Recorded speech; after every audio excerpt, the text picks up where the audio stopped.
8 માર્ચે વિશ્વ મહિલા દિવસ છે ત્યારે અમદાવાદ પોલીસે આંતરરાષ્ટ્રીય મહિલા દિવસની ઉજવણી કરી।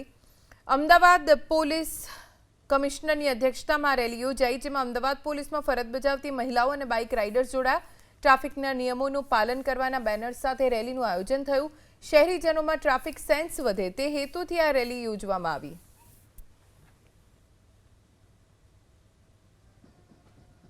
तो आज एक महिला बाइक रैली थी જેમાં તમામ મહિલાઓ જોડાયા હતા। અમદાવાદ પોલીસ અને અમુક પ્રાઇવેટ પણ હતા। બધાએ હેલ્મેટ પહેર્યો હતો। એના સાથે જે બે રાઇડર સાથે જે પ્લેન રાઇડર છે એને પણ હેલ્મેટ પહેર્યા હતા અને જુદા જુદા સ્લોગનો એની સાથે લેતા હતા કે બધા ટ્રાફિકના નિયમોનું પાલન કરવાનું, હેલ્મેટ પહેરવાનું, સીટ બેલ્ટ નાખવાનું, એટલા જુદા જુદા આ બધા બેનર્સ પણ હતા। આ મહિલા દિવસ જે છે એનો ખરેખર જોઈએ તો મહિલાઓનું જે યોગદાન છે એને રિકગ્નાઇઝ કરવાનું, જેન્ડર ઇક્વલિટી। આજે જુઓ તો મહિલાઓ બધી જ